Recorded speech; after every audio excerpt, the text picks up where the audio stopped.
E aí, gente, tudo bem? Eu sou o Léo e estamos aqui de novo para mais uma conversa, né? O nosso último vídeo, se vocês não viram, corre lá porque é importante, né? A gente falou sobre muita coisa, que eram suas viagens para a Argentina, para o Chile, para o Uruguai, falando um pouco sobre todos esses países, várias curiosidades da viagem e tudo mais. E como a gente falou no último vídeo, tanto que eu te fiz aquela pergunta da gastronomia, e a gente chegou na conclusão que era melhor fazer um vídeo para cada um, esse aqui vai ser um vídeo mais específico sobre o Uruguai, né? Pra gente poder falar melhor sobre o país, tudo mais, qual comida mais te surpreendeu. E o que eu queria começar logo perguntando é assim, Rô, porque quando você entrou no Uruguai, teve uma transição assim dos lugares que você estava passando até chegar no Uruguai? Ou então você já entrou e teve contato direto com a cultura local, com a comida? Como é que foi essa história? Então, normalmente, assim, dentro do Brasil, né, lógico que são fronteiras entre estados, tem uma migração um pouquinho mais devagar. Quando eu cheguei na fronteira do Uruguai com o Brasil, já tinha alguns pratos uruguaios ali, teve um pouquinho mais de integração entre as culturas, né? Mas aí logo que eu entrei no Uruguai já, né, depois de passar pela alfândega que eu comentei com você,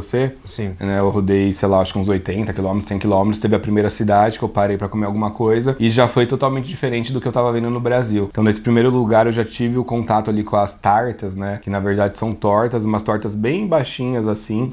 A torta salgada eles chamam de tarta e a torta doce eu acho que é torta mesmo.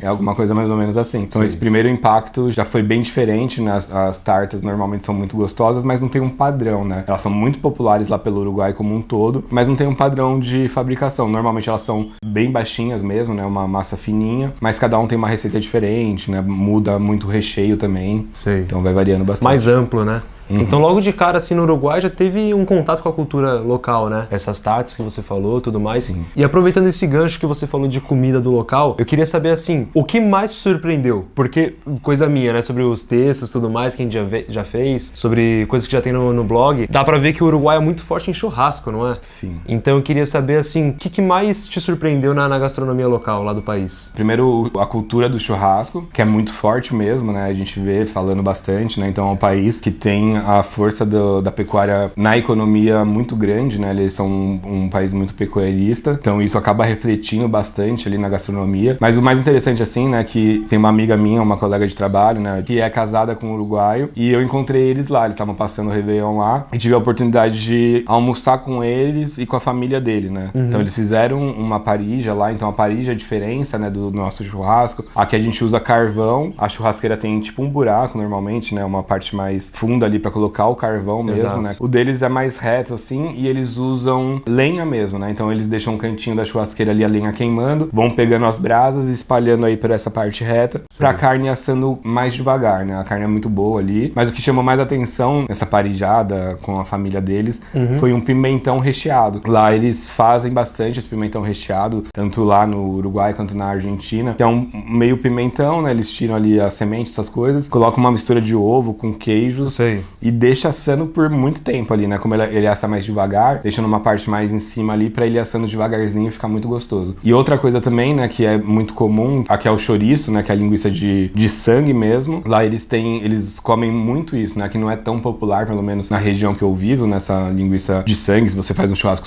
com seus amigos, dificilmente alguém vai fazer essas linguiças, mas lá, sim, não, lá o chouriço é muito popular, chama mortija, alguma coisa assim nesse sentido. E daí tem salgado, tem doce, tem recheado, e é bem diferente mesmo. Sei. E o negócio legal, assim, disso tudo, é que, né, a coincidência é que essa última semana eu fiz um texto sobre as parillas, né, lá do Uruguai e tal, e o negócio que me chamou muita atenção é a forma que eles fazem, que você tava comentando da lenha, e que é um pouco mais lento, só que pra eles é quase como se fosse um ritual, né, pra falar a verdade, porque o pessoal leva muito a sério isso aí. O negócio, quando eu tava pesquisando pra fazer o texto também, que eu vi que o Uruguai tem 80% das terras destinadas à pecuária, e são raças muito boas de gado, né, então assim, deixa o churrasco ainda mais levado a sério no país. Uhum. E um negócio que eu queria saber, o que inclusive você comentou na nossa última conversa, é que você foi pro Uruguai no final de ano, e isso contribui pra ser um pouco mais caro, né, as coisas. Em relação ao churrasco, as parillas, tudo mais, pra quem tá viajando pro local no final de ano, ainda nessa época que a gente vai chegar agora, é muito caro ou dá pra comer? Então, o Uruguai, ele já é um país um pouco mais caro do que o Brasil, né? Uhum. O preço das comidas não muda tanto aí nessa época do ano. O que tava mais caro era estadia, sei, era, sei lá, tipo uma festa, fresca, qualquer coisa assim, tava um pouco mais caro do que o normal. A parilla você acaba encontrando de preços variados, né? Entendi.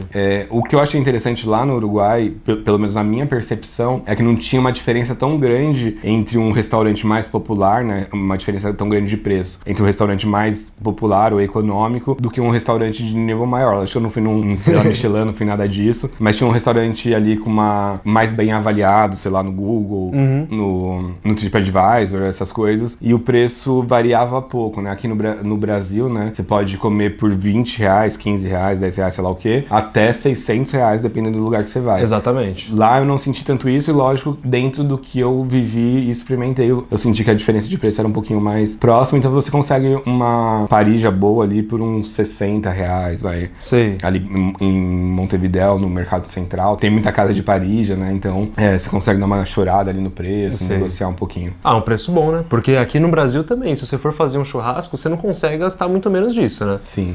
É mais ou menos isso. Pode ser um pouquinho mais, um pouquinho menos, mas eu acho que você consegue comer num lugar legal mais ou menos por esse preço. Exatamente, legal. E puxando um outro gancho também do último vídeo, eu lembro que quando você falou sobre o Uruguai, você comentou sobre umas comidas com alga, né?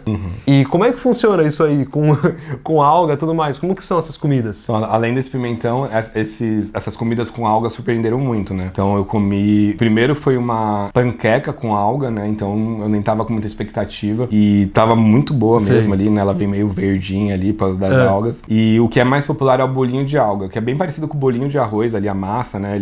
A textura da massa, eu acho que a mistura é muito parecida com o bolinho de arroz, só que em vez de arroz é alga mesmo, né? E pelo que eu ouvi falar, eles tiram a alga do mar mesmo, eles pegam umas algas que já estão mais soltinhas ali, fazem alguma limpeza, alguma coisa assim, e usam essa alga fresca. E é um sabor surpreendente, assim, tem um salgadinho da alga. Foi uma das comidas mais surpreendentes lá no Uruguai. Sei, entendi. E não fica, tipo, muito salgado ou então muito seco? A alga, como é que eles fazem, assim, pra deixar numa textura boa? Eu não sei muito bem a técnica que eles fazem, né? O que eu sei ali que eles dão uma limpada e provavelmente devem equilibrar o sal, colocar menos sal na massa, né? Na produção ali do alimento, deixando mais o sal da alga mesmo pra equilibrar, porque vem direto do mar, né? A gente consegue sentir o gostinho de mar ali. Entendi. Eu já ouvi falar que o Uruguai era muito forte em empanada. É verdade isso aí? É famosa lá? Como é que funciona?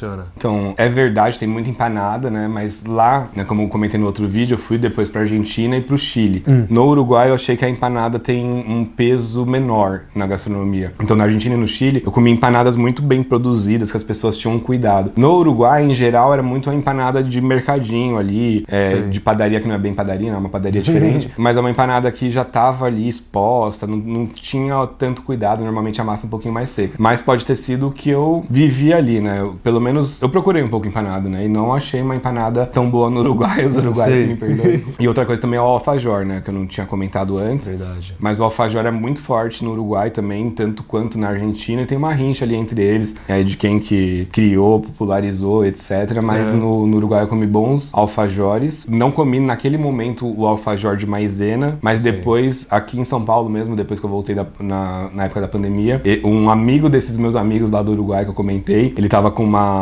empresa de fazer alfajor aqui em São Paulo, né? E tinha um alfajor de maisena, né? Que é um alfajor com uma massa, que é uma massa diferente. Ele não vai coberto de chocolate, é uma massa de maisena mesmo, talvez no lugar da farinha, alguma coisa assim, com doce de leite, que é bem gostoso também. Bacana. Alfajor é quase que impossível ser ruim, né? Sim. Ainda mais no Uruguai, na Argentina, tudo mais. Então, assim, depois, assim, dentro dessas comidas, né, que a gente falou, do churrasco, das parillas, das algas, a empanada não tanto, né, não é tão forte assim, do alfajor. Teve alguma coisa além disso que te surpreendeu também? Ou com base na sua experiência, essas comidas foram as que mais se destacaram no lugar? Então, em geral, foram essas que se destacaram, mas acabei de lembrar uma que é popular no mundo inteiro, mas que tem as particularidades regionais, né? Então, o cachorro-quente lá, em alguns lugares eles chamam de pancho. Normalmente esse pancho, ele é mais simples mesmo, sabe? Ele é só o pão, a salsicha, um pouquinho de repolho, uma mostarda ali, um pão menorzinho com a salsicha ultrapassando o pão. E é bem interessante também, que eu gosto de comidas mais simples também, né? Exatamente. Lógico que tem uns cachorro-quentes mais rebruscados lá, tem uns quiosques de cachorro-quente que daí já parece um pouquinho mais com o nosso, mas em geral umas barraquinhas menores são esse cachorro-quente mais simples que eu gostei bastante. Que chama atenção, né? Não, e foi uma curiosidade até pra mim, porque eu não imaginava que no Uruguai também ia ter um destaque na questão questão do cachorro-quente e tudo mais, pra mim era um negócio mais brasileiro, né? Legal de saber que também tem de fora. Aproveitando esse gancho aqui do vídeo, a gente ainda vai fazer mais 2 conversas, né? Falando sobre a gastronomia local da Argentina e também do Chile, com base nas suas experiências lá. Então, se você estiver interessado em saber mais sobre esses 2 países, as experiências de quem viajou para lá, passou um tempo e tudo mais, continua acompanhando a gente aqui, deixa sua curtida nessa entrevista, né, nessa conversa, deixa um comentário pra gente se tiver alguma sugestão. E obrigado aí pela audiência e até o próximo, né? Até mais, gente. Obrigado.